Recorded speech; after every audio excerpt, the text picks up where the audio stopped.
Con más de 4.540 millones de usuarios de Internet y toda la información llegando por medio de redes sociales, medios de comunicación, publicidad, libros y hasta chismes, necesitamos desarrollar competencias para usar de forma crítica los medios, para poder elegir, ordenar y entender mejor la información, e incluso crearla. Por eso presentamos el Campus AMI, una serie de eventos virtuales con charlas, entrevistas, ejemplos y opiniones de expertos y expertas en toda la región, para reflexionar acerca de la información que todos los días consumimos o usamos, para desarrollar los conocimientos, habilidades y actitudes de la alfabetización mediática e informacional. Acompáñanos en este viaje para conocer el ABC de los medios de comunicación, las redes sociales y la información. ¿Listo? ¿Lista?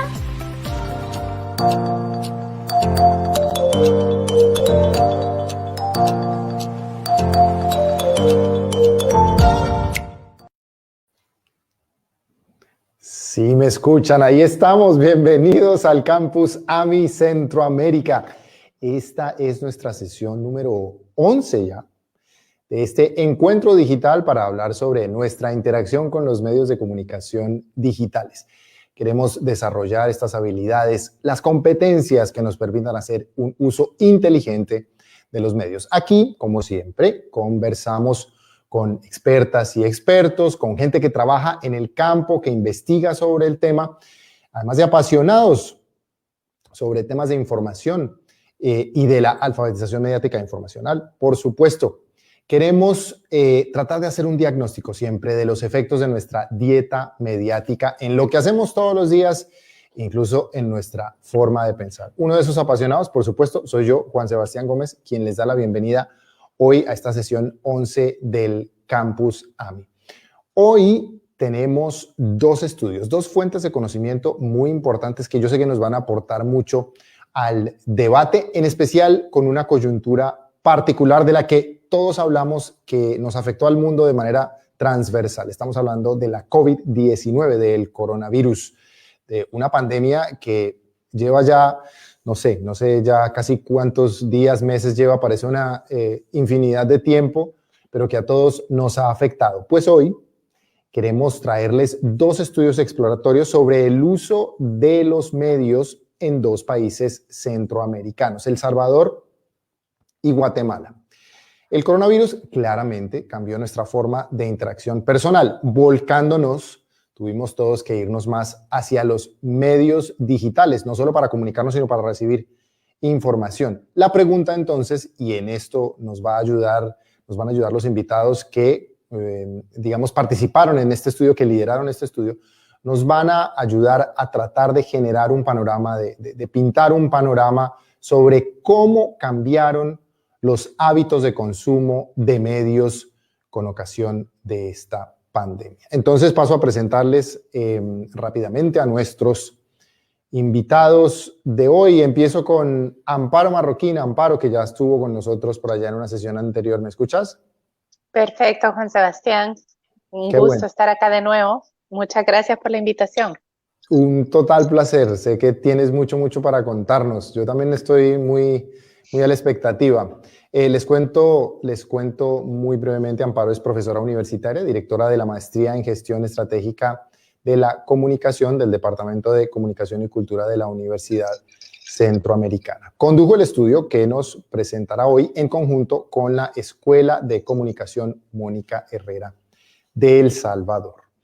Y nuestro invitado número 2, Celso Solano. ¿Me escuchas? Celso, ¿cómo estás? Juan Sebastián, qué gusto, te escucho perfectamente bien y aquí estamos listos, muy contentos de estar en este espacio tan importante de construcción y de verdad muy contento de poder compartir esta oportunidad. Muy bien, Celso es gerente de producción multicultural del proyecto Informatecos de Comunicares, una organización socia de Deutsche Welle Academy en Guatemala. Celso es especialista en producción de radio y construcción de campañas comunicacionales con enfoque en derechos humanos. Antes de que nos presenten estos sendos estudios y toda esta información que yo sé que tienen para compartirnos, queremos aquí iniciar con una pregunta que nos puedan contestar de manera sucinta. Quisiéramos saber cómo usan los medios los guatemaltecos y los salvadoreños.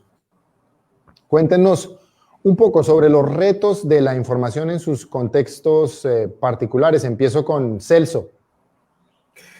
Muchas gracias, Juan Sebastián. Bueno, pues es que es muy amplio, es un amplio tema, porque en Guatemala los medios han sido muy dinámicos, han sido muy constantes y también ha habido mucha rotación de medios.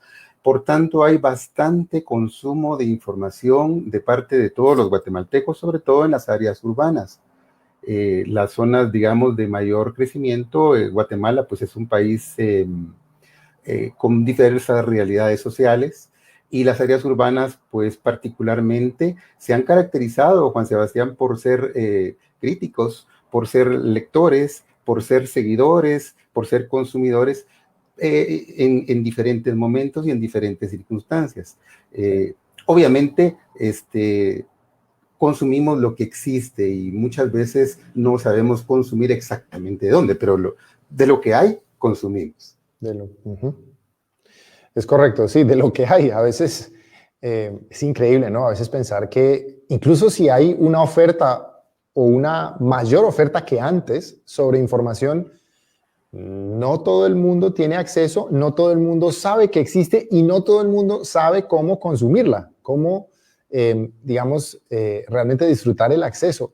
A veces es un poco increíble pensar eso, pero justamente de eso se trata también la alfabetización mediática de información en algún momento, de nutrirnos con esas herramientas para poder manejar ese gran flujo de información y encontrar el que nos falte. Amparo. Pues mira, yo diría dos cosas. Nosotros hemos tenido la suerte, en el caso de este estudio con la Escuela de Comunicación Mónica Herrera, de hacer un estudio en octubre del año pasado, antes del COVID, y un estudio en este momento, durante el COVID, en 2020. Y en el momento en el que, en el caso de El Salvador, estábamos como muy recluidos, muy encerrados, sin poder salir. Entonces, yo diría primero que en general los salvadoreños consumen los medios para entretenerse, y que, contrario a esta frase de que ahora ya todos somos prosumidores, en realidad los salvadoreños, la sociedad salvadoreña es una sociedad muy consumidora y poco productora. No necesariamente produce tanto, digamos, sino que sobre todo consume, y consume para entretenerse. Y quizá el mayor cambio que nosotros vimos durante la cuarentena es que consumimos mucho más para informarnos, y para informarnos sobre todo sobre COVID-19 y sobre política. Han sido como los dos grandes temas. Para retomar muy rápidamente, eso es muy interesante. ¿En qué grado podrías calificar tú que los salvadoreños no son prosumers, no son productores? Yo hubiera pensado que no sería tanta la diferencia, porque también dentro de la pandemia mucha gente empezó a contar su vida pues con el coronavirus, ¿no? No sé.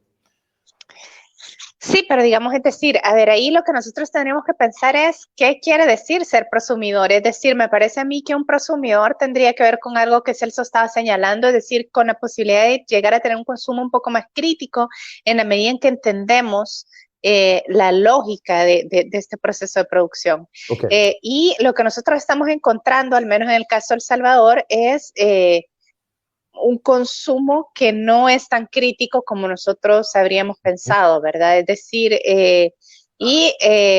mucha identificación de la fake, pero nos falta afinar la mirada más cualitativa para revisar hasta dónde realmente lo que la gente considera una noticia falsa realmente lo es. Por ejemplo, es decir, que ahí hay un elemento de poca criticidad que me parece a mí que pasa por un consumo bastante homogéneo, poco diferenciado. Es decir, la gente suele consumir básicamente el mismo tipo de cosas, no tan distinto como nosotros habríamos pensado en un momento justamente que, como tú estás señalando, hay una oferta mediática muy grande, pero no necesariamente la gente llega a esa gran oferta mediática, sino que mantenemos como un consumo muy mainstream en este sentido.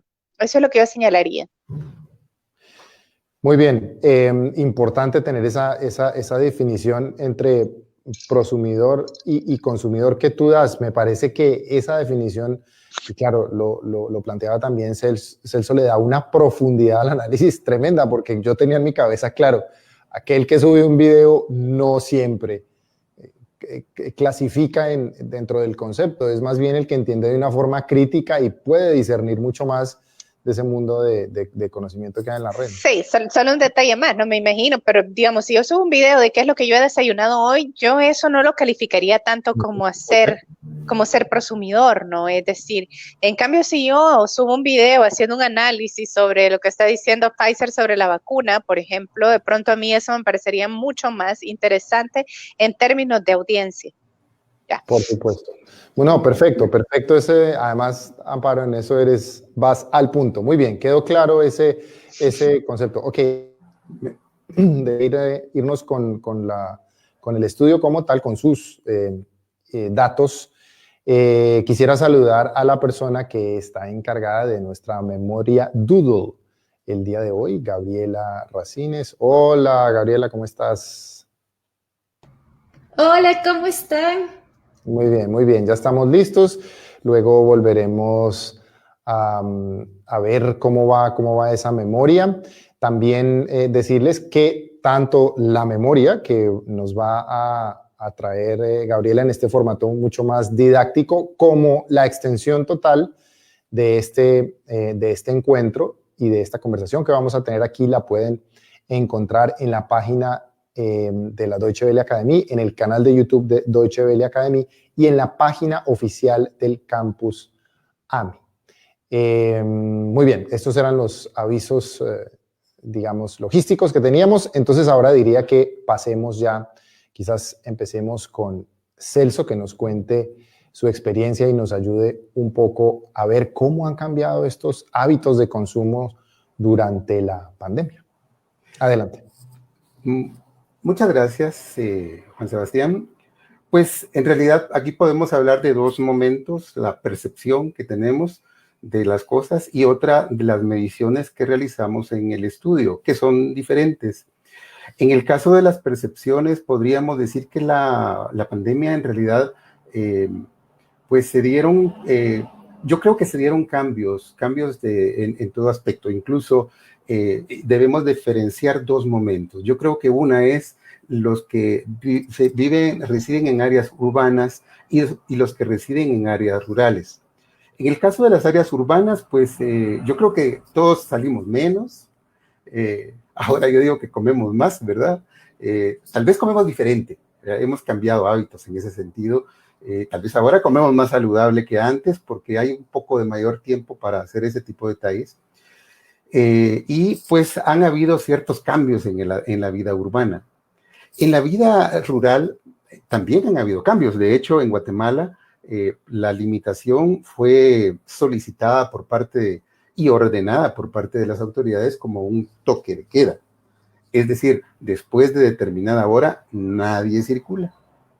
Pero esa realidad no fue tan específica, salvo algún periodo en las áreas rurales. En las áreas urbanas se mantuvo mucho en ese sentido, pero en el campo pues había un poco de mayor libertad y un poco de movilidad.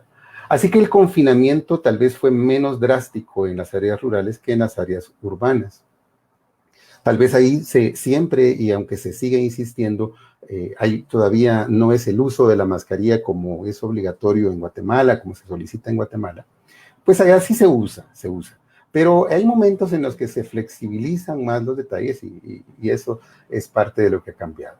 Ahora, en la gráfica que nos estábamos viendo hace un rato, nosotros mencionamos un dato y ese dato es precisamente lo que hicimos con el sondeo y entrar a ver qué cambios habían habido. Y detectamos uno, un cambio que, bueno, dicen los jóvenes que, por ejemplo, para comunicarse, pues tienen diferentes medios, desde el WhatsApp, porque en realidad prefieren comunicarse por mensaje. Eso de hablar directamente no es lo de ellos, ¿verdad? No, yo como joven, dicen ellos, no, prefiero escribir, prefiero un mensajito.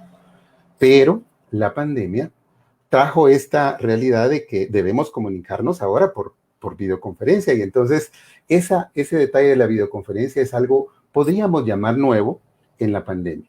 El 69% de los jóvenes con los que tuvimos información afirma que precisamente con la pandemia tuvo necesidad de incrementar el uso de las plataformas para hacer estas videoconferencias, para comunicarse con sus amigos, para las clases virtuales, en fin.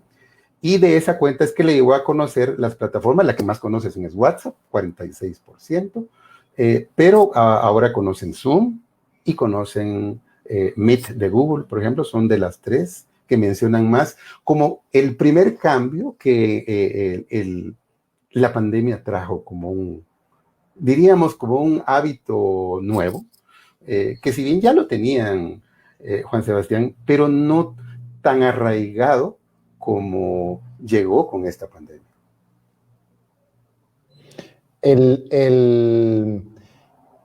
Porque yo tenía en mi cabeza que, claro, que el uso de Zoom era más considerable que el uso de WhatsApp, pero ahora que lo piensas y lo pones entre los dos territorios, lo rural y lo urbano, y además el determinado uso de cada plataforma, pues se entiende mucho más.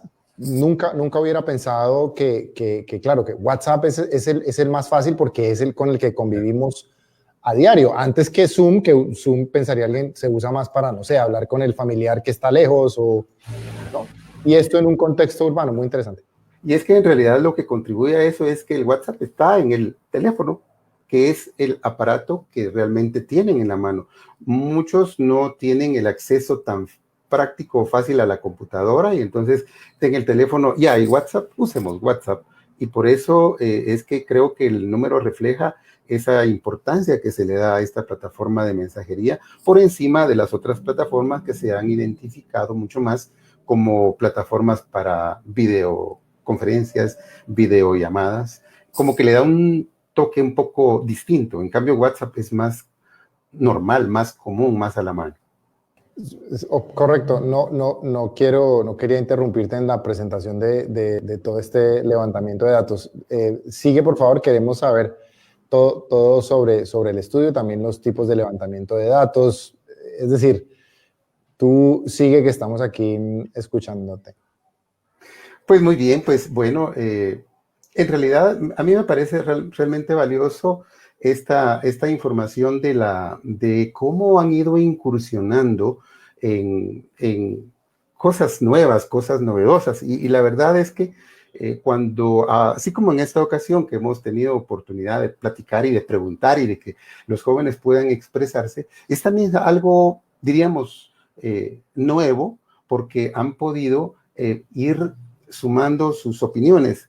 Me gustaría acotar en esta parte que los jóvenes, en realidad, en Guatemala, y particularmente los jóvenes indígenas de zonas rurales, que estamos ya haciendo una estructura más a fondo, pues no tienen un acceso fácil a los medios.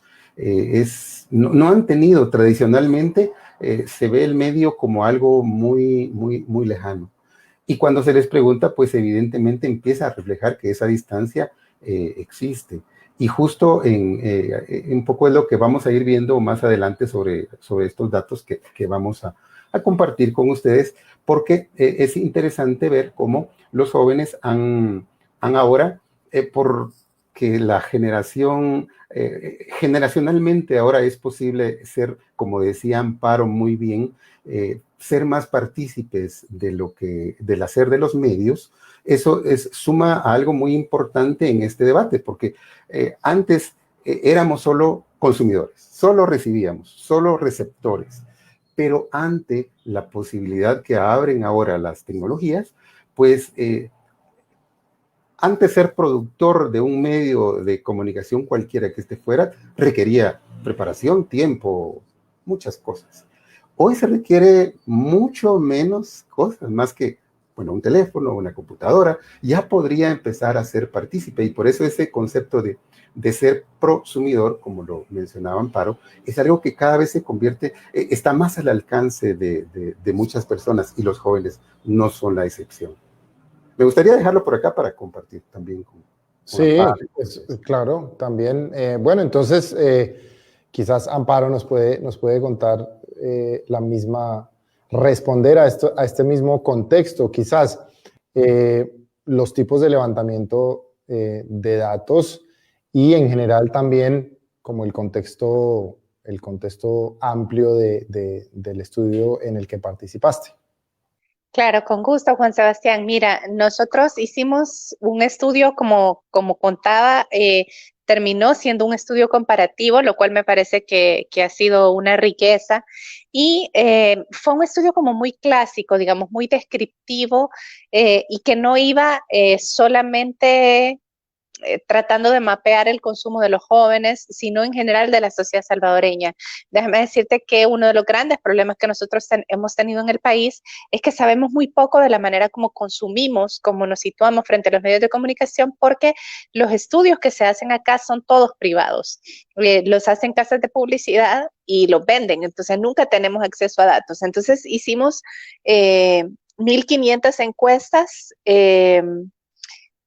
y dividimos por segmentos de edades de acuerdo al al censo. Entonces tenemos datos por sexo y por edad.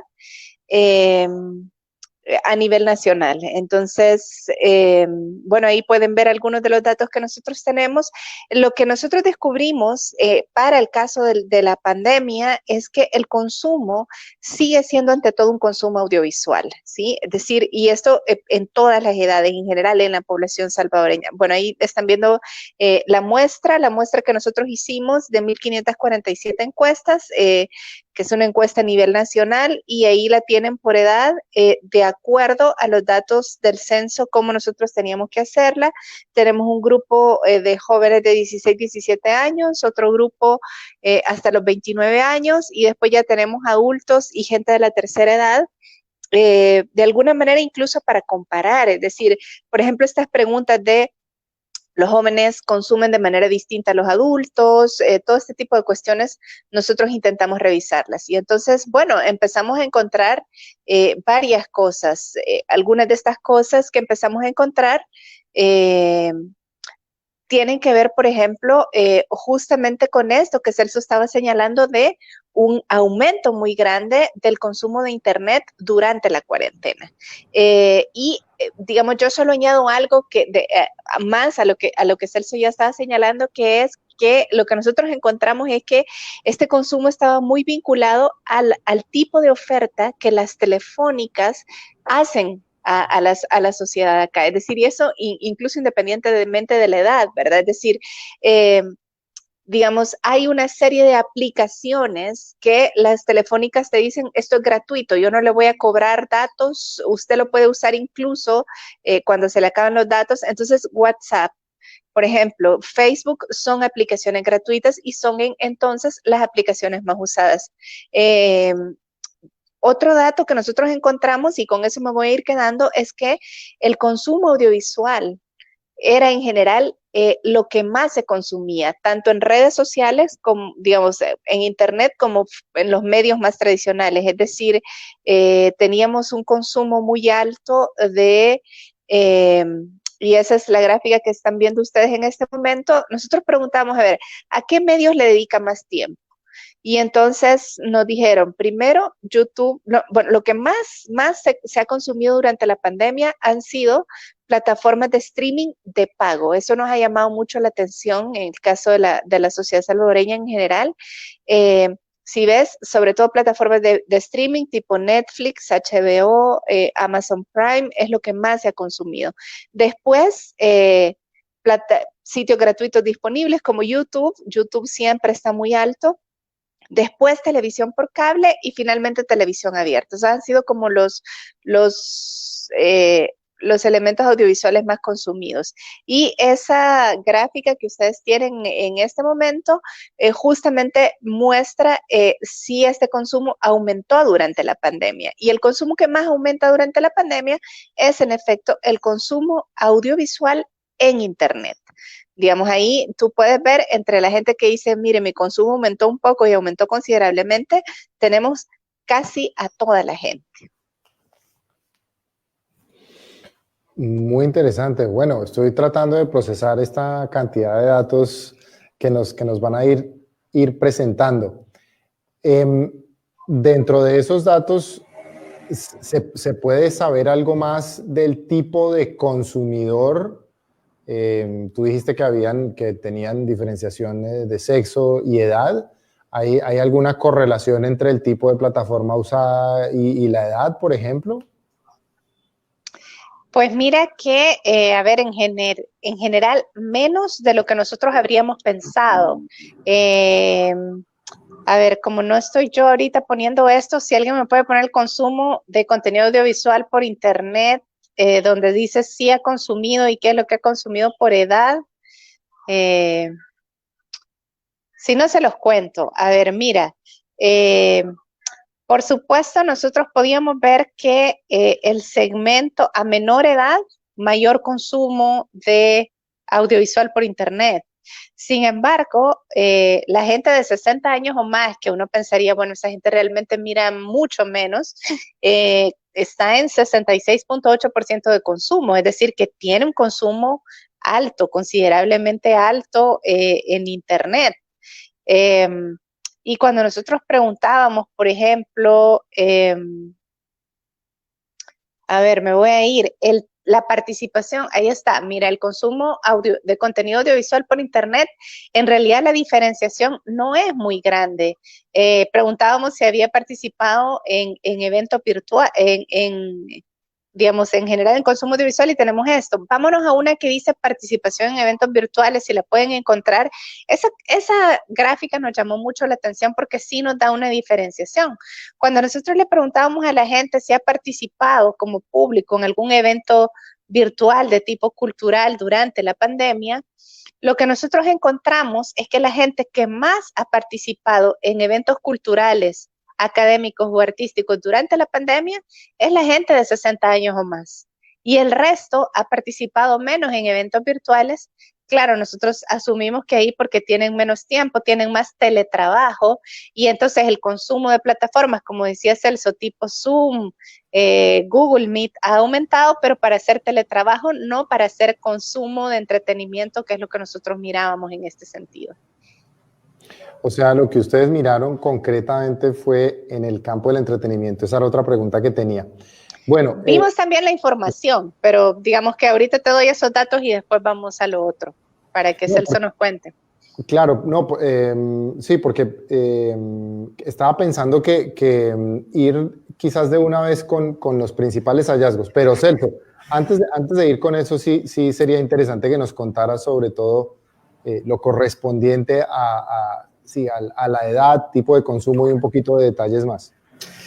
Sí, gracias. Sí, sobre todo porque en el caso de este sondeo que realizamos en Guatemala, está enfocado en jóvenes y se seleccionó específicamente jóvenes del área, digamos, del interior del país y se seleccionó además, hubo otro criterio muy específico que era explorar 4 zonas lingüísticas mayas de Guatemala, que en este caso, pues nosotros en Guatemala tenemos 24 idiomas y acá seleccionamos 4, podríamos decir los idiomas que son muy, muy importantes en Guatemala.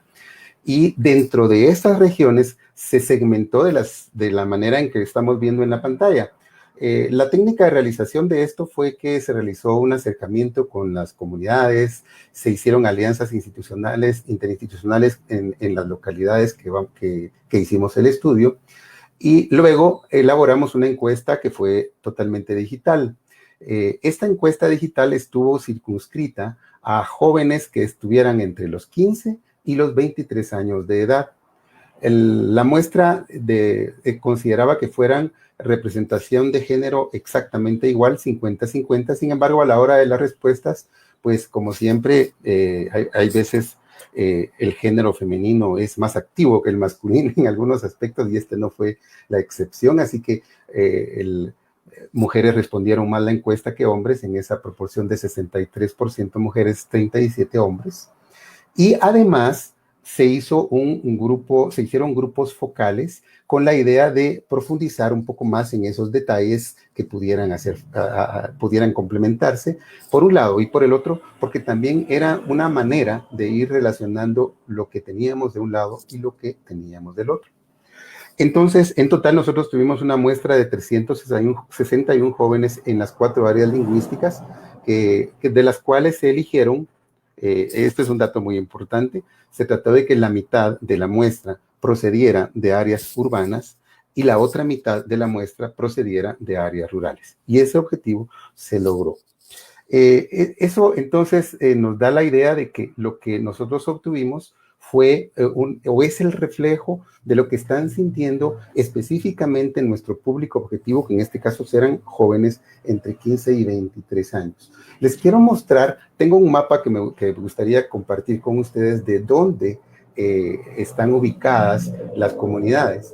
Estamos hablando de que para empezar se hizo un estudio en 4 zonas lingüísticas. En la zona Quechí, que es el color verde que se mira en nuestro mapa, o sea, la zona norte de nuestro país. Es una zona bastante grande en cuanto a poblacionalmente hablando, y la zona Quechí pues está esparcida en esta zona. Nos enfocamos mucho en uno de sus municipios, como es Sayaché, y también un poco de las Verapaces. Otra región que consultamos es la Quiché, que es el idioma, el idioma mayoritario en maya en Guatemala, y ellos también consultamos con ellos. Así también el idioma Cachiquel, que está un poco más hacia las zonas centrales del país, y la zona Achín, que está en la zona de Baja Verapaz. Estas 4 zonas específicamente fue donde se concentró la investigación, las preguntas, y de lo que les vamos a compartir ahora mismo. No sé, me gustaría como compartirles 2, 3 principales hallazgos que tenemos, y luego me quedo por ahí para que Amparo nos pueda seguir contando también en el caso salvadoreño. Pero dentro de los principales hallazgos... Sí, dale, adelante, perfecto, dale. Perfecto. Por ejemplo, nos llamó mucho la atención dentro de los principales hallazgos. Se preguntaron 100 preguntas. De las 100 preguntas nosotros hicimos algunas respecto al idioma. Por ejemplo, si estamos en una región maya, teníamos el interés de conocer qué tanto lo hablan, porque los idiomas mayas, pues si bien están siendo parte de la cultura, o existe la idea de que muchos jóvenes están pasando por olvidarlo y mejor hablar en castellano. Y un poco por eso queríamos hacer la pregunta. Sin embargo, pues la respuesta es que se comunican en su idioma, en unas regiones más que en otras, eso sí. Por ejemplo, en la región Quechí se muestra más segura de decir que pueden hablar su idioma en todas partes, en su casa, en la escuela, donde se encuentran. Y son los que más llaman la atención de que están dispuestos a hablar en su idioma en todos lugares. En otras, como la Cachiquel, pues dices un poco menos, ellos prefieren hablarlo en su casa porque sienten mayor comodidad de estar. En la zona Quiché también, pues prefieren hablarlo en terrenos más íntimos, más cercanos, y no tanto a nivel más general. La pregunta era ¿por qué? ¿Por qué prefieren entonces, usarlo, y por qué si lo usan en las redes sociales o no lo usan? La respuesta en este caso es que en redes sociales la mayor parte no lo usa, prefieren usar el español. Solo un 16% afirma que sí lo usa en las redes sociales. Y ante la pregunta de por qué, pues nos llama la atención que muchos de los jóvenes que no usan su idioma en las redes sociales, pues dicen que es por vergüenza, un poco, o sea, les da como... Nosotros en Guatemala usamos la palabra pena, como decir, me da pena, me siento un poco intimidado de usarlo, porque puede ser que pues no me comprendan, o B no logren, no logre la comunicación que necesita. Entonces, un poco se guardan por eso. La otra razón que dan es que las otras personas no comprenden el idioma y eso es válido, esto es aceptado, ya que si yo hablo un idioma, pues no me van a comprender, entonces me resulta difícil de que me comprendan. Y lo último es que resulta difícil de escribir. Perdón que te interrumpa, puede ser también quizás por miedo a la discriminación. Esa palabra pena también, yo que nací en Colombia también la entiendo perfecto, sé totalmente de lo que hablas. Pena es como más vergüenza, ¿no? Es correcto, sí, pena es como más vergüenza, es como si hablo pues y no me entienden, mejor prefiero estar en el terreno cómodo donde nos podemos comunicar, no me arriesgo y mejor trato de hablar en mi idioma. Pero quiero señalar que, bueno, y la otra razón es que no es fácil escribir en el idioma materno, no es fácil, los teclados tampoco son tan amigables en ese sentido, entonces no es fácil escribirlo. Entonces esa es una tercera razón por la cual pues no usan el asunto. La discriminación también tiene un poco que ver, aunque en esta encuesta que planteamos no quedó reflejado tanto ese detalle, más que como ese sentido de no me atrevo porque los otros no me van a comprender del todo. Ok. Hicimos una pregunta y me hago alusión a lo que mencionó Amparo anteriormente en relación a los teléfonos, en relación a las compañías telefónicas. Y es cierto, en Guatemala actualmente pues hay 2 servicios de telefonía y estás con uno o estás con otro, punto, no hay más. Y en las zonas, en las zonas rurales muchas veces hay un solo proveedor que tiene una señal buena. Entonces, en las regiones nos queda muy marcado que uno de los 2 proveedores es el que domina en las zonas rurales. Dentro de eso, cuando se les pregunta, por ejemplo, bueno, pero cuando ya tienes internet, tienes vías de comunicación y tienes, por ejemplo, una investigación, ¿en qué piensas? ¿En qué piensas? ¿A qué recurres? Y entonces las respuestas son verdaderamente contundentes, que es el dato que compartimos en esta lámina. Cuando tiene que hacer una investigación el joven entre 15 y 23 años, de las 4 regiones de Guatemala que fueron consultadas, dice que el 83.5 dice Internet. Me voy al Internet, ahí averiguo, ahí consigo todo. Hay un 9.9% que dice, no, hay libros en la casa que puedo consultar y también puedo ver algo de eso, pero es una enorme diferencia entre uno y el otro. Y apenas menos del 2% dice que o piensa en un concepto de biblioteca como lugar a donde voy, solicito un libro, lo leo. Ese concepto es bastante alejado de la práctica de los jóvenes para realizar sus tareas de investigación, tareas estudiantiles, tareas escolares. Es un dato que llama la atención, ¿no les parece?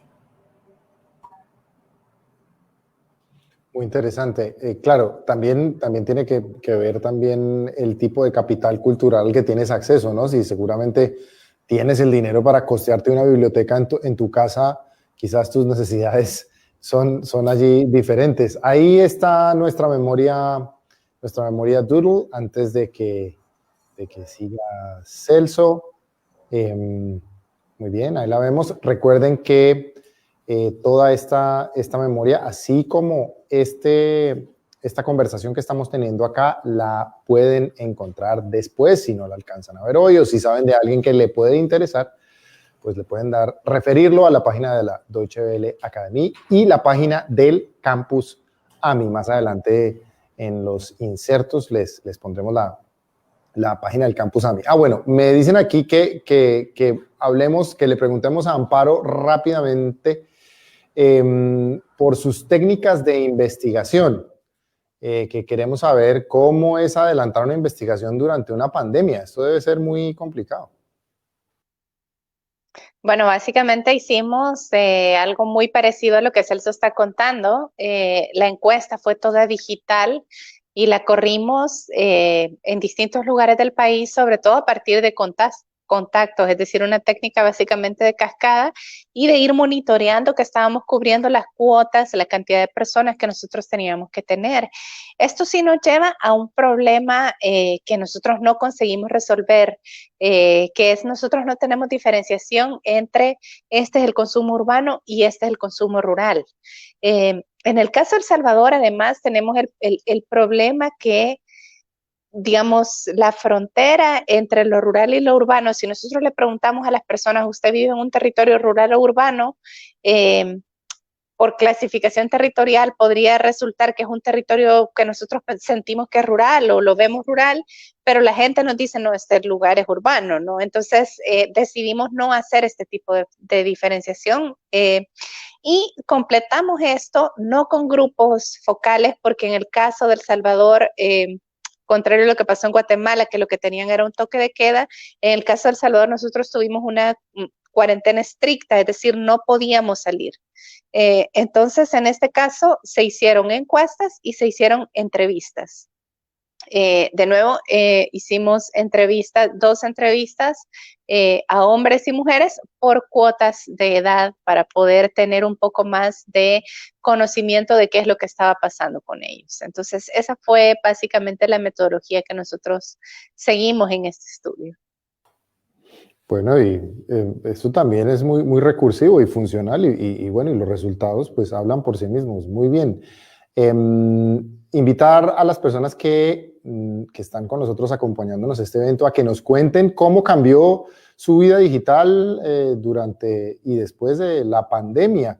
¿Qué hacían antes que ahora no hacen o a qué le han invertido más tiempo digitalmente hablando? Amparo, ¿te parece si nos cuentas los principales hallazgos de la investigación para irlos resumiendo? Claro, con gusto. Bueno, ya empezamos a colocar ahí algunos de los datos que nosotros encontramos. Creo que, digamos, lo que a mí me faltaba por contarles era un poco que teníamos una batería de preguntas vinculada a cada medio de comunicación. Lo que nosotros vimos es que la mayoría de consumos aumentaron, es decir, no es como, por ejemplo, decir aumentó Internet y la televisión no aumentó. Aumentó Internet, aumentó el consumo de televisión abierta, aumentó el uso de televisión por cable, aumentó el uso de streaming. Es decir, como que la gente durante la cuarentena, sobre todo un confinamiento estricto, como que se quedaron con todo esto así. Y quizá el consumo que menos aumentó es el que ustedes tienen ahí, que es el consumo de la radio, que básicamente se mantuvo igual. Aunque, digamos, la radio, digamos, la gente lo que nos va a decir es 43% sí escuchó, 57% no. De hecho, digamos, disminuyó un poco frente a otras mediciones que teníamos y parece que esto tiene que ver justamente con que hay mucha gente que escucha la radio cuando va en su carro y dado que no salíamos, pues nadie manejaba, entonces ese es el único consumo que disminuyó. Pero el escuchar música, por ejemplo, que es lo que ahorita tienen ahí, en cambio sí fue algo muy consumido, ¿no? Si ves, en todas las edades se escuchó muchísimo la música durante la pandemia. De hecho, sí, impresionante. De hecho, en otro estudio que hicimos, lo que nosotros veíamos, le preguntábamos a la gente, digamos, a ver, ok, ¿cuál es su sentimiento predominante durante la pandemia? ¿Qué siente usted? Y la gente te habla de angustia, te habla de temor. Le preguntábamos en este estudio, por ejemplo, cuando usted mira las noticias, ¿qué siente? Y la gente nos va a insistir mucho en este tipo de cuestiones, ¿no? Es decir, se sienten, tienen ansiedad y cuando nosotros le preguntamos, ¿y qué hace usted para calmar esa ansiedad? Le decíamos, bueno, usted reza, usted se habla con su familia, y la gente nos dijo que lo que más hacía para calmar la ansiedad era escuchar música, justamente. Entonces, bueno, ese consumo, ese a mí me parece que es un hallazgo, no sé, hasta lindo, podríamos decir. Luego tenemos una serie de hallazgos vinculados al consumo de información, que es un tema clave, ¿no? Es decir, bueno, desde dónde la gente consumía información durante la pandemia, y básicamente la gente se ha informado durante la pandemia a través de redes sociales. Es decir, las redes sociales han sido el principal lugar donde buscan noticias relacionadas con el tema de la pandemia. Y el segundo lugar en donde buscan, ahí lo pueden ver, el siguiente lugar en donde buscan noticias sobre la pandemia va a ser la televisión. Y al final los periódicos digitales, que muchas veces llegan a estos periódicos digitales durante la pandemia. Lo que es interesante es que también nosotros le preguntamos a la gente, ¿y usted recuerda haber escuchado, visto, leído noticias falsas en relación con la pandemia? Que es lo que ustedes tienen ahí en la siguiente. Y la gente decía, sí, hemos visto noticias falsas, sobre todo en redes sociales, ¿no? Es decir, es como contradictorio. Me informo en redes sociales, pero yo sé que las redes sociales tienen muchísimas noticias falsas, incluso, y nosotros le preguntamos, a ver, ¿cómo sabe cuando una noticia es falsa? ¿Qué hace usted? ¿Cómo verifica, verdad? ¿Cómo se da cuenta que una noticia es falsa? Y entonces la gente nos decía, bueno, me doy cuenta que una noticia es falsa, ahí está, sobre todo porque busco si esa noticia aparece en otros medios y veo cuando un medio desmiente la noticia, ¿no? O porque investigo datos de una publicación original. Y es interesante, ¿verdad? Entonces, claro, ellos dicen, consumo, me informo en redes sociales, pero encuentro mucha información falsa en redes sociales. Y entonces también le preguntamos en cuál red social era que más veían, ¿verdad? Si la información falsa la vio en redes sociales, ¿en cuál red social la vio más? Y resulta que es la red social más utilizada, que es Facebook, la red social en donde la gente ubica que hay más noticias falsas, más información falsa. Bueno, ese es un hallazgo, perdón que te interrumpes, es un hallazgo dale. Duro. Bueno, muy duro. Yo, sí, les confieso un secreto que no se entere nadie, pero yo también siempre he tenido muy presente que Facebook es una de las redes con muchos más problemas en términos de información falsa, sobre todo por una pequeña partícula y una pequeña función que sigue manteniendo la plataforma a pesar de las quejas, la polémica e incluso en las audiencias del Senado norteamericano, y es la facilidad de recomendar grupos de facciones políticas, un poco en el modelo rabbit hole que llaman los estadounidenses, que es que si te interesa X tema, ¿no? Entonces te puedes ir mucho más en ese tema y quedarte casi que en un loop. Y quedarte ahí por siempre. Exacto. Eso, correcto. Si bien cambió en YouTube, si bien el tipo de temática o las etiquetas, la seguidilla de etiquetas cambiaron también en Twitter, pues en Facebook no han cambiado, y a través de los grupos sigue existiendo la posibilidad de repetir y repetir y repetir y hacer cabinas de eco sobre noticias falsas. Sí. Exacto. Y solo añado un último dato más. Nosotros le preguntamos a la gente sobre qué tema era la información falsa que usted vio, ¿verdad? Y a mí me resultó muy interesante que si tú ves, hay un empate entre información falsa sobre medicinas, curas y vacunas, pero información falsa sobre política que tiene que ver con lo que tú estás señalando. Digamos que además tengo que contextualizar para quienes nos miran desde otros países que nosotros estamos en un año preelectoral.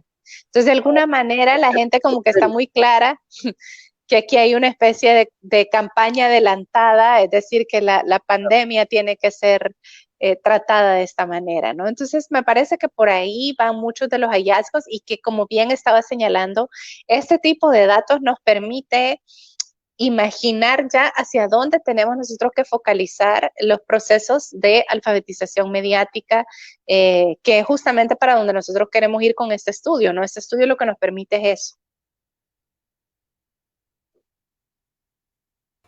A ver, ahora sí.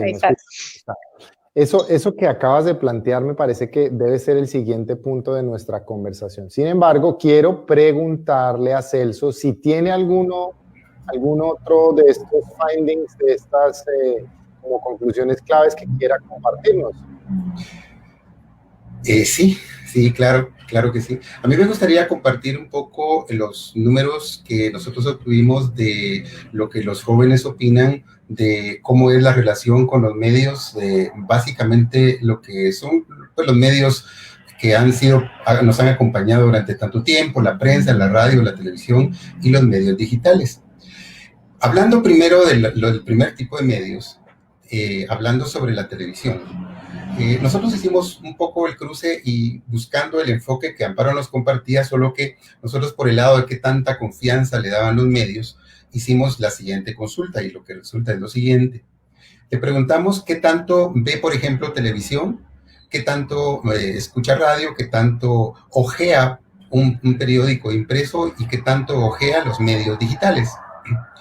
En el caso de la televisión, los jóvenes opinan que el 65% de los consultados dice que ven televisión.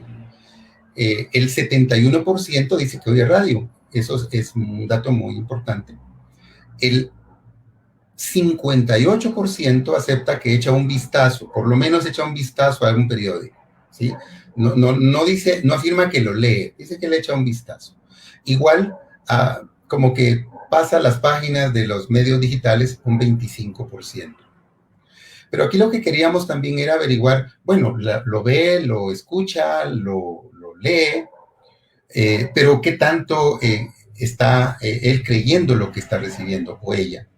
Y la respuesta es que el 23% de quienes ven la televisión, o sea, de ese 65%, dice que no, siempre duda de lo que le está mostrando la televisión. Un 23% básicamente está diciendo que no, que digamos siempre duda de eso.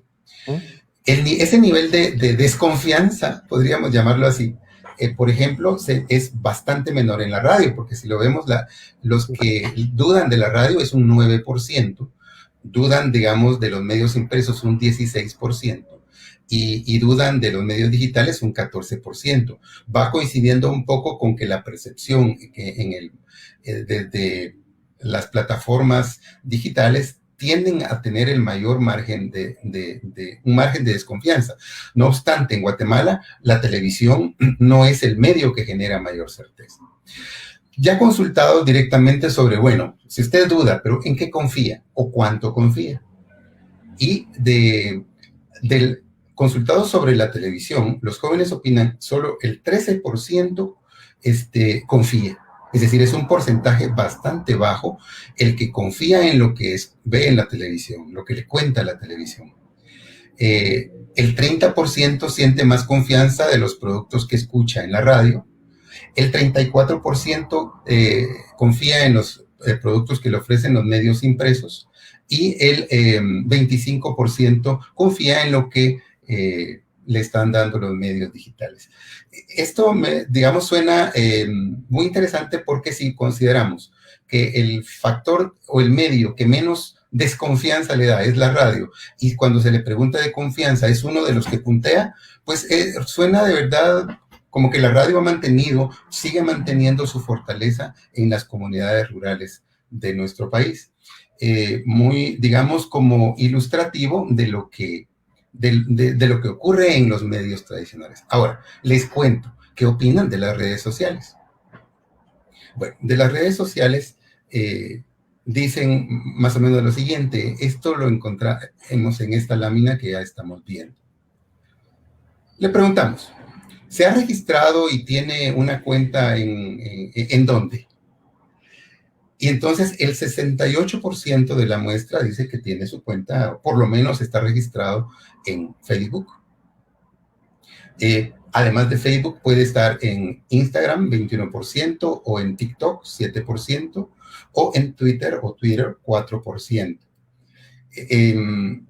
Aquí, curiosamente, dentro de los jóvenes rurales, pues la aplicación TikTok empieza a ser mencionada con bastante interés. Y bueno, si tiene una cuenta, pero ¿qué tanto la usa? Bueno, pues dice que el 51% la usa con frecuencia en el caso de su cuenta de Facebook. En el caso de Instagram, pues un 25%. Y de los que tienen TikTok, pues sí, la usa. ¿Qué tanto la usa? Un 14%. La usa con bastante intensidad. La que menos usan es Twitter. Y eso es un poco por lo mismo que el enfoque de Twitter es más noticioso y el enfoque de las otras redes pues son más de tipo social, de tipo compartir contenidos, y entonces como que eso es el producto que más están consumiendo nuestros jóvenes. El 95% de todos los consultados tiene al menos tiene una de estas cuentas. O sea, wow, muy interesante. Eso también habla mucho de que no necesariamente uno tiene que estar logueado y con una cuenta para usar la plataforma. Y hace mucho sentido pensarlo así en Twitter, por ejemplo. Para entrar a Twitter y ver un debate o el statement de un político, no necesitas estar metido en Twitter. Y de otro lado, el uso de plataformas como Facebook versus el estar inscrito y entregarle sus datos a la plataforma, pues está muy parejo, o lo veo yo muy parejo, porque básicamente en Facebook es requisito estar dentro de la plataforma, en general de todos los productos de la casa Facebook, ¿no? Siempre tienes que dar los datos, pues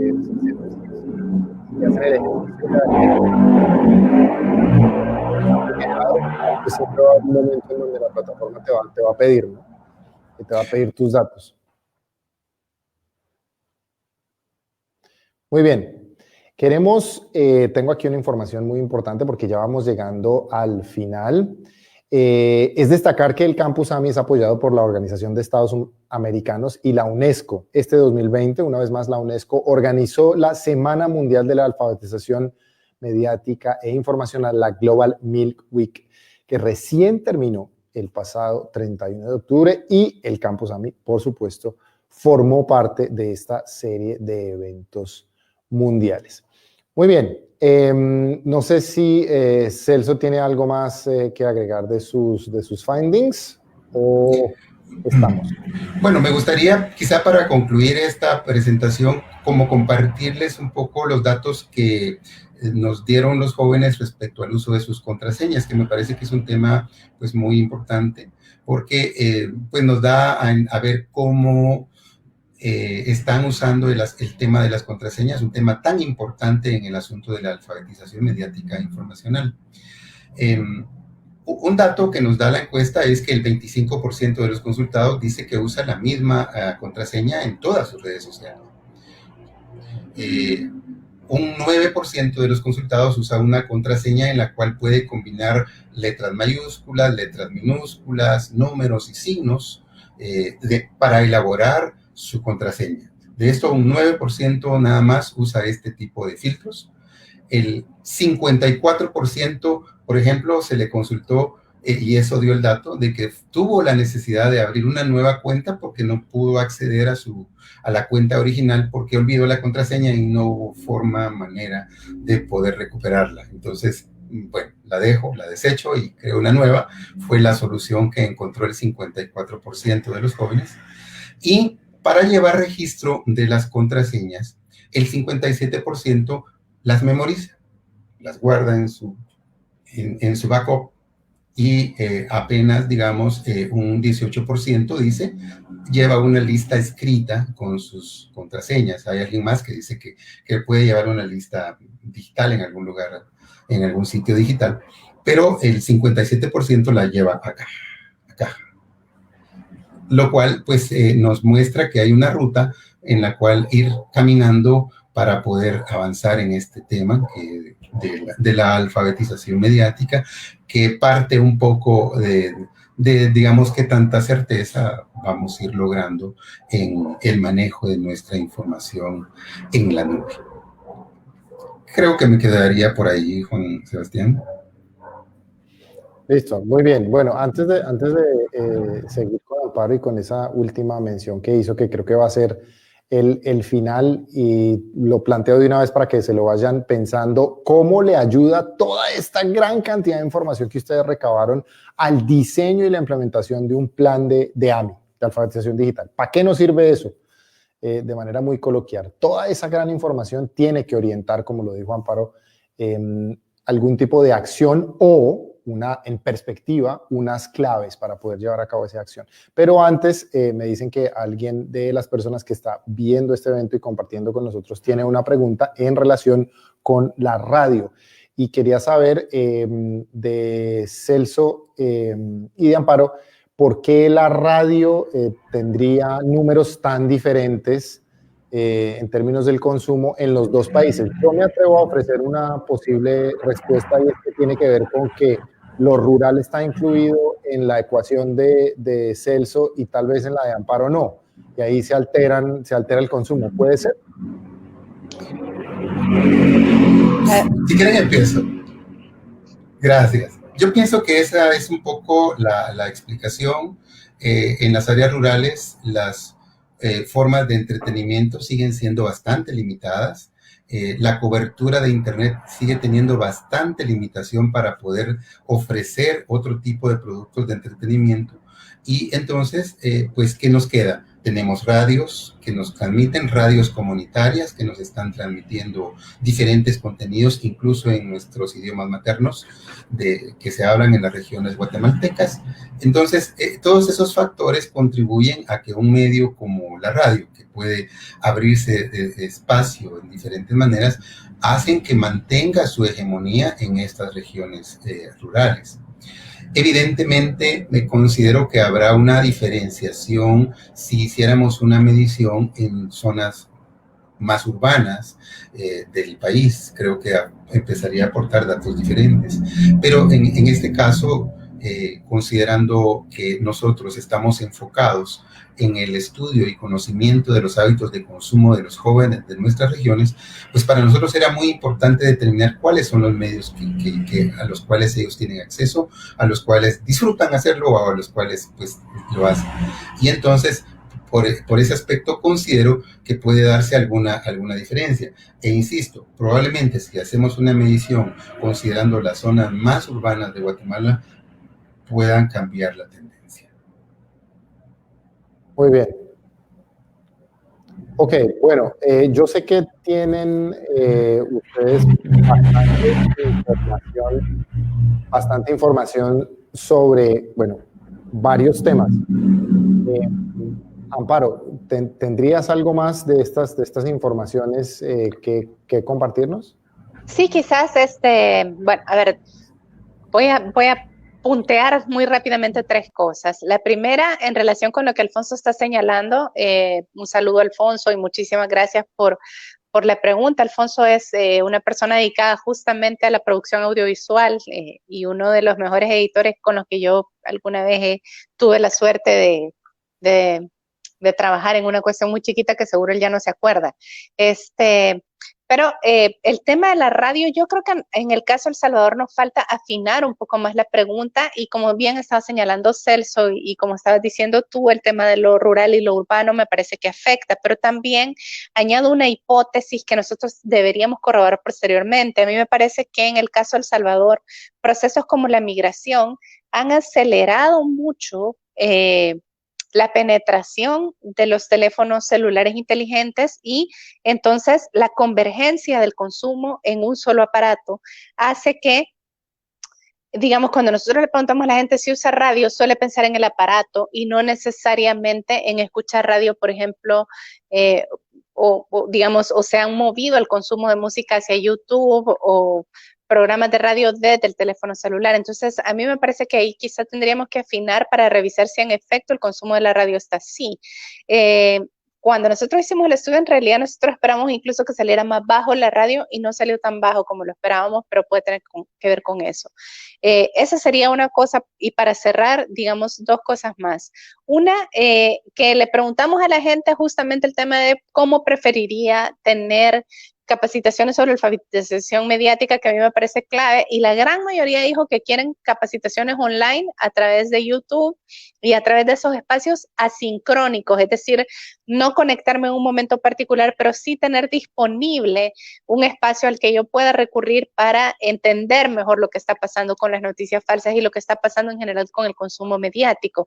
Y eso me parece muy interesante, es decir, ahí tienen ustedes un poco la gráfica y el tema de lo análogo aparece pero justo al final, es decir, tener una materia en las clases presenciales que te hable de eso, capacitaciones presenciales, la gente como que no está buscando eso, o incluso leer algo impreso, pues la gente dice no, lo queremos en efecto me parece que refleja mucho el tema del consumo que la gente tiene.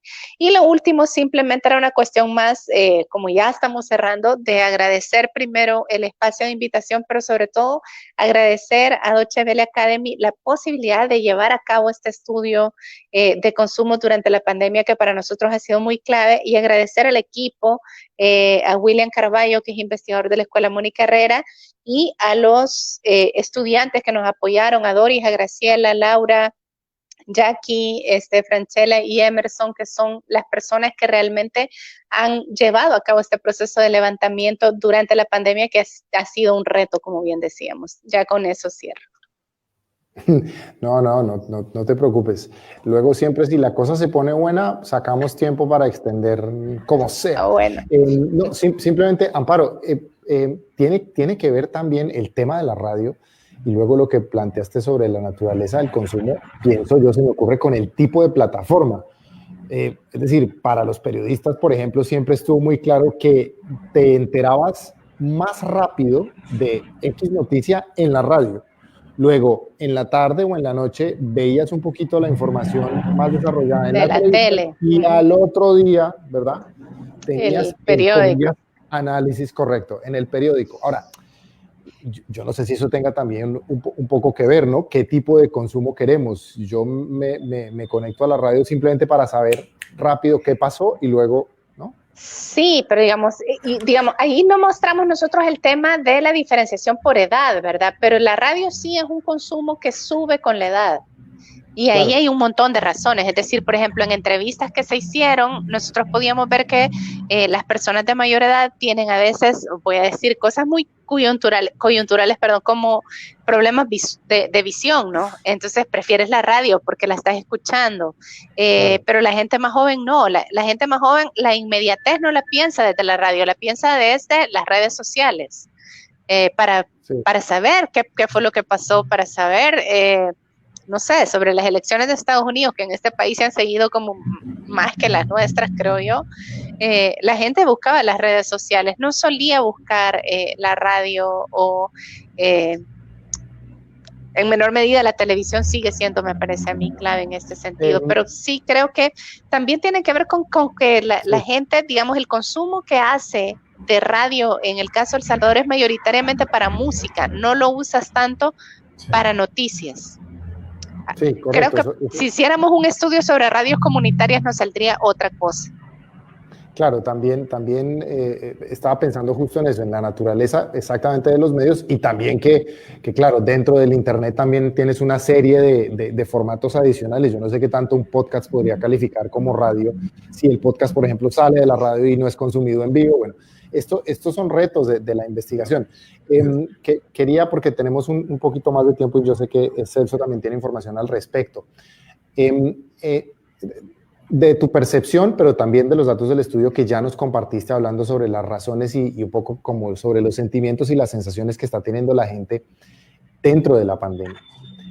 Después del estudio, ¿cuál fue, quiero empezar con Amparo y después pasar a Celso muy rápido, ¿cuáles fueron las sensaciones o lo que ustedes se llevan de cómo la gente ha llevado emocionalmente la pandemia?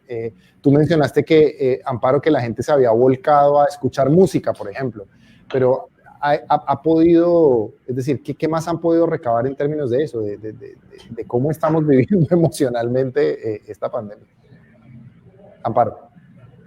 Mira, ahí, en efecto, emocionalmente la pandemia se ha vivido con un nivel de angustia muy importante y en el caso de El Salvador ahí hay unos datos que no puse que no pasé ahorita, pero que les comento, ¿verdad? Que tienen que ver con que en el caso de El Salvador el gobierno nuestro inauguró algo que estamos discutiendo si lo podríamos llamar una especie de nuevo género televisivo, que eran unas cadenas nacionales que podían durar hasta 2 horas y que generaban también un nivel de estrés importante. Entonces, la gente vivió este tiempo, me parece a mí, en una especie de contrapunto entre un nivel de estrés y de angustia muy grande y me baso en las respuestas que nos daban, ¿verdad? Gente que nos decía, miro la cadena porque después vienen memes y yo quiero entender los memes para poder reírme, de qué fue lo que pasó, ¿no? Entonces, digamos como que siempre vamos a encontrar estas, voy a decirlo como formas populares de resistencia, de humor, de formas de estar juntos, de guiños, ¿no? De este tipo de cuestiones que yo creo que han sido muy interesantes y muy intensos en este sentido, ¿no? Pero el sentimiento predominante me parece a mí que ha sido de un nivel de angustia importante, no solo por el tema pandemia, enfermedad, muerte, sino también porque en el caso de El Salvador, la gente tenía la sensación de que, digamos, la policía te podía agarrar si te veía en la calle, te iba a llevar a un centro de confinamiento y ahí te podías enfermar. Es decir, que hubo como también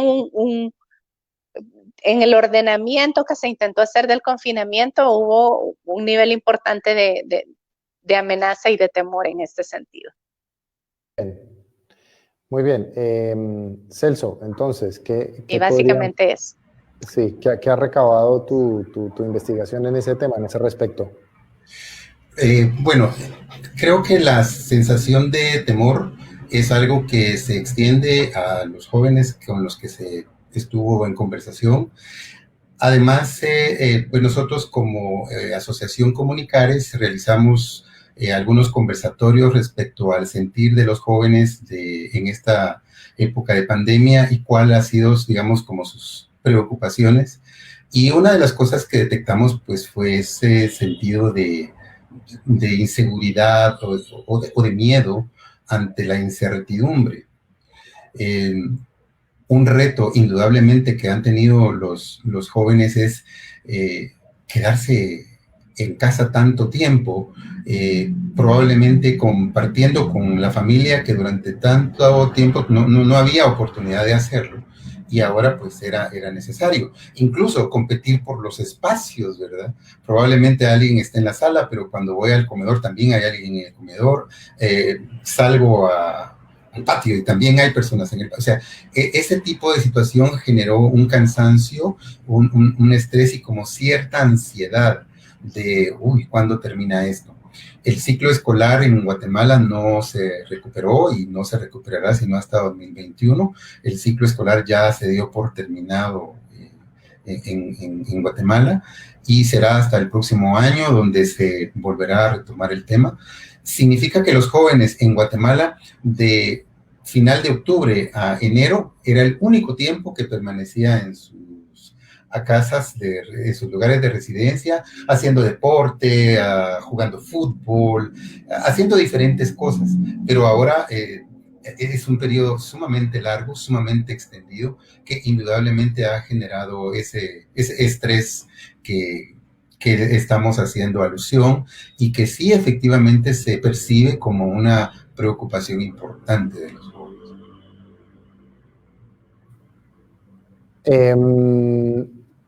Me dicen aquí que tienes un dato muy rápido sobre, yo no sé si ya lo mencionaste, creo que al principio describiendo el tipo de plataformas que usan los jóvenes, que cómo WhatsApp se presta para el uso o para la dispersión de cadenas de noticias falsas, muy rápidamente. Claro que sí. De hecho, existe el dato de que la aplicación de mensajería como tal es usada y conocida, y de hecho es la favorita por el 94% de los que se consultaron. De ese porcentaje, el 67% dice haber recibido cadenas y otras noticias falsas. O sea, es decir, reconoce que ha pasado por su teléfono este tipo de información. El 32% reconoce haberlas compartido, es decir, en algún momento, pues sí, las compartí. Y en este punto, pues también debemos entender que cuando difundimos una noticia que es inexacta, que es falsa, que es engañosa, muchas veces no es que se haga de mala fe. Probablemente el compartir puede surgir de un auténtico deseo de causar un beneficio. Y como lo veo y me parece muy interesante, lo comparto. Aunque sea erróneo, pero el principio es que lo hago de buena fe. Y un 17% reconoce creer en las cadenas, cree en lo que dice y además puede ser capaz de hacer lo que está proponiendo dicha cadena. Es decir, caemos en esas redes de que una información dicha muchas veces nos puede convencer a muchos, y esto es lo que ocurre con este dato. Para terminar esta parte, el 43% utiliza el estado de la aplicación para compartir cómo se siente. Es decir, lo más importante para mí es compartir cómo me siento. Luego, digamos, qué comí o dónde estoy, a dónde fui, eso no pasa a un segundo o tercer plano. Pero, digamos, lo más importante es que comparten es que se siente triste, se siente alegre, se siente eufórico, se siente contento. Para eso utiliza, digamos, esta plataforma de WhatsApp para ir compartiendo este tipo de importancias. Y eso digamos, me llama a mencionar que es una aplicación que es de las más conocidas como Facebook, es decir, como decía con Sebastián hace un rato, son productos de la casa, son productos de la casa, pero son de las más populares en los jóvenes de las regiones consultadas en Guatemala. Eso es muy importante. Bueno, yo sé que ya Amparo nos dio unas claves sobre cómo tendríamos que orientar una posible formación AMI hacia futuro, con una diapositiva perfecta, con un diagnóstico muy bien hecho. La gente es la que habla y pues qué mejor que escuchar a la gente que diga cómo quiere ser educada y cómo tiene que recibir la información. Entonces, en ese sentido, bueno, mientras leemos ahí el comentario, quería proponerles, de toda esta gran información que ustedes recabaron, en su concepto, la que más les preocupe y la que más sea indispensable de trabajar con vía AMI, vía alfabetización mediática e informacional. De todo lo que ustedes encontraron, ¿qué sería lo que les parece clave de atender? Ya tenemos algunas ideas de cómo, que nos las planteó Amparo, pero mientras vemos ahí la memoria que ya está muy suculenta, que después la podremos ver todos, y quizás antes de irnos podamos darle un repaso muy rápido si nos queda tiempo.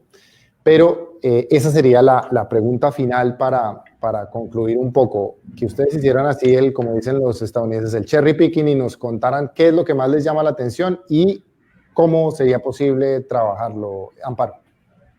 Juan Sebastián, para mí es el tema de las redes sociales. Es decir, justamente esto que tú estabas señalando, lo del rabbit hole, por ejemplo, que lo ha venido señalando además desde el inicio, en la primera discusión, en la primera conversación en la que yo estuve, y a partir de eso me fui a buscarlo y a revisarlo.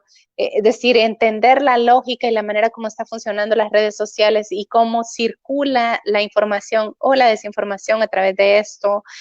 Los datos que está dando Celso, que me parecen muy interesantes y que nosotros no hemos preguntado acá, pero que sería muy bueno preguntar, como por ejemplo la contraseña que hacen, la manera como los jóvenes están aceptando todos estos contratos de las apps y las redes sociales para compartir sus datos, su información personal, el no resguardar su privacidad. Creo que desde ahí hay una serie de elementos que son fundamentales en alfabetización mediática informacional, ¿verdad? Es decir, el entender, por ejemplo, cómo funciona una noticia compartida en redes sociales, ¿verdad? Y cuáles son estos elementos que nosotros deberíamos de tener de contraste de fuentes. Parece muy básico, pero yo me he dado cuenta haciendo charlas muy breves que a veces yo presento una noticia que es una noticia verdadera, pero si la gente, digamos, tus creencias te dicen que esto no es verdadero, la gente me dice, esta es una noticia falsa, por ejemplo.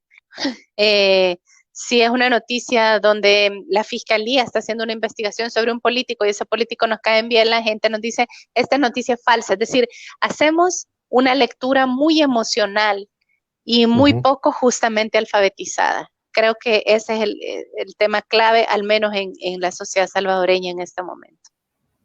Perfecto, eso es un muy buen epílogo. Yo recuerdo que en el reciente AMI, en la reciente conversación, la anterior que tuvimos de la experiencia de Georgia y también de la experiencia allí en Guatemala, nos decían, si la noticia te toca una fibra, te toca una emoción y te vuelve así como te desestabiliza, hay que sospechar, cuidado, atención, hay que verificar, ese es un buen síntoma. Y claro, ¿cómo trabajarlo en la AMI? Pues sí, preguntándole a la gente y entrando en contacto directo. Celso, adelante. Gracias, Juan Sebastián. Yo considero que probablemente la mayor oportunidad que se puede encontrar en este tema es, yo creo que enfocarse mucho en el trabajo de los jóvenes, enfocarse mucho en la vida de los jóvenes y enfocarse mucho en las experiencias de los jóvenes. Me parece que hoy por hoy los jóvenes tienen lo que algunas... Es decir, la parte tecnológica que se da por... Muchos jóvenes son nativos de la parte tecnológica. Ellos la van a llevar más consigo, entonces creo que es en los jóvenes donde debemos centrar la atención y poder empezar a trabajar en ellos, poder formarlos, poder educarlos, es decir, poder que ellos empiecen a descubrir todo lo que pueden hacer.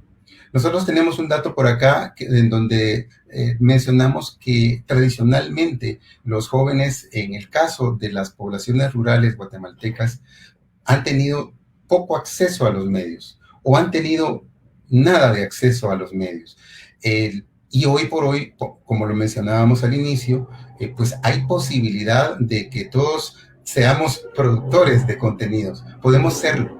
Si los jóvenes aprenden a ser productores de contenido, estamos sembrando una semilla muy importante para que esta realidad empiece a tener cambios y que empecemos a construir sobre un terreno fértil.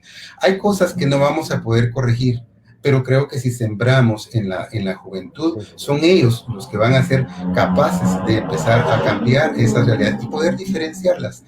A mí me encanta mucho el trabajo de la alfabetización mediática e informacional, porque es no llegar a enseñar, no es llegar a mostrarles, sino es que el joven o que el ciudadano descubra por sí mismo qué es lo que le conviene, qué es lo que le conviene a él, a su entorno familiar, y en fin, de ahí nos vamos extendiendo. Ese enfoque combinado con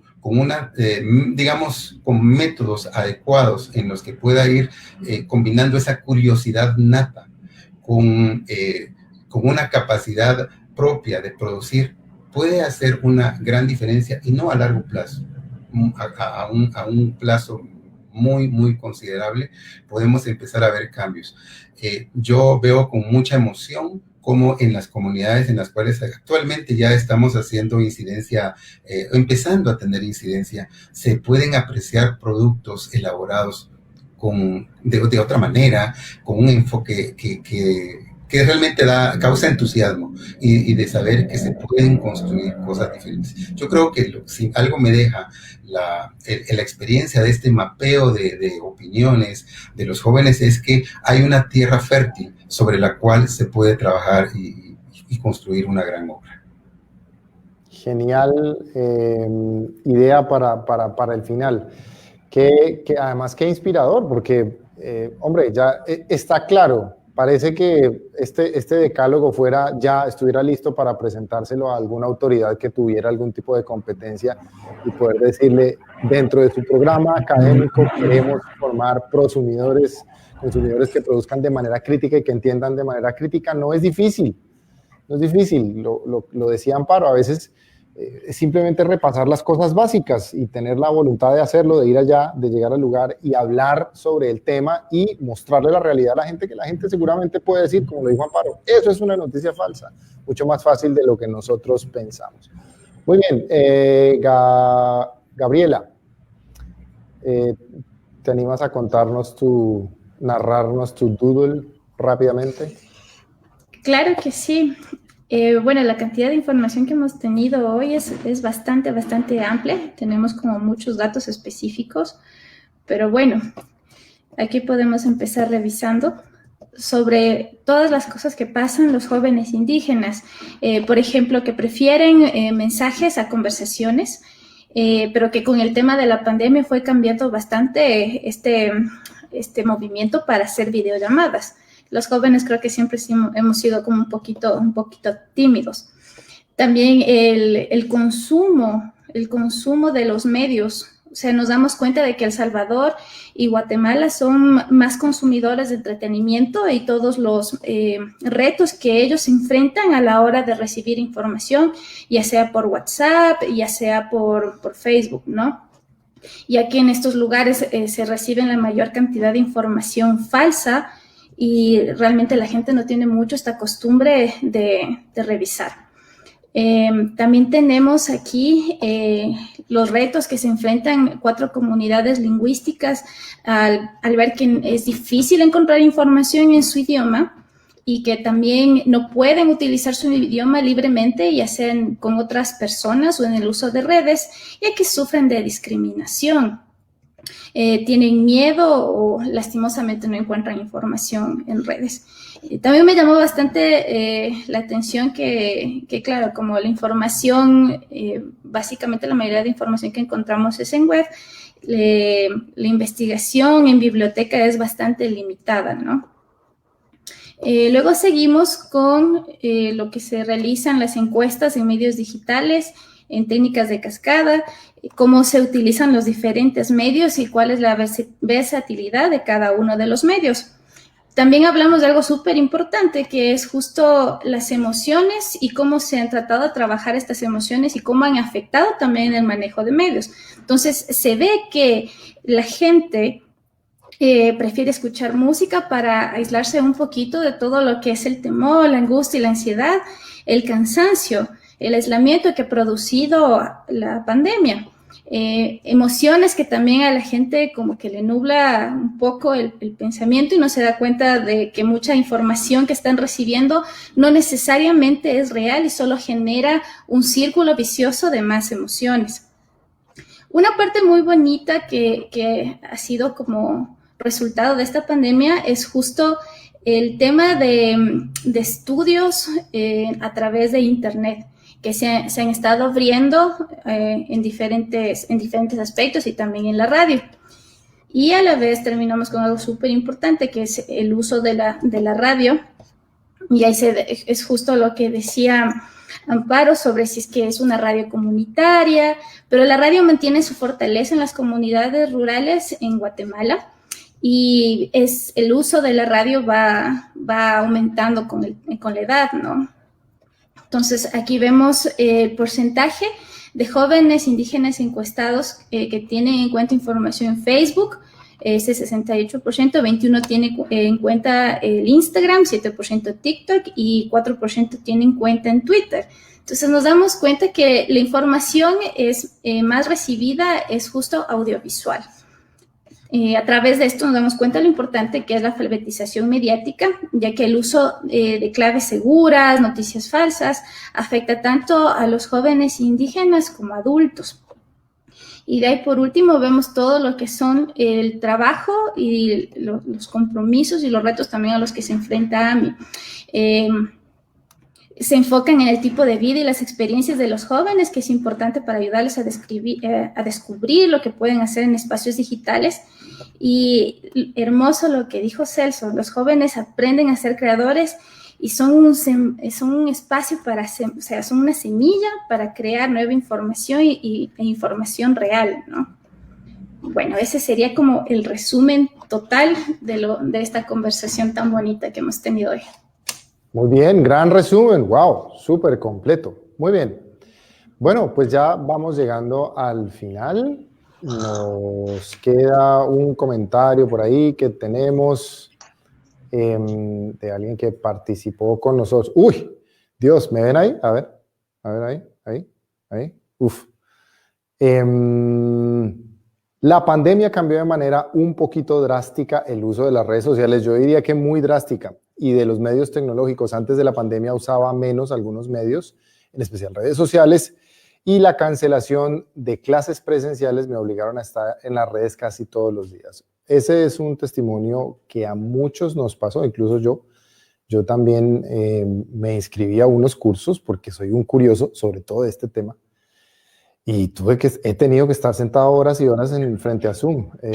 Así que bueno, y creo que no soy el único, ya los veo por ahí haciendo, ¿no? Con la cabeza, claro que sí. Bueno, eso era todo lo que teníamos para contarles hoy. Gracias, muchas gracias. Me encantan estas sesiones porque aprendo muchísimo sobre lo que está pasando hoy, sobre cómo los jóvenes estamos entendiendo y asumiendo los medios digitales, pero también qué bueno ver a gente como Celso trabajando y haciendo, digamos, patria en ese sentido, buscando las formas de llegarle a los jóvenes. Eso es un símbolo muy grande de esperanza.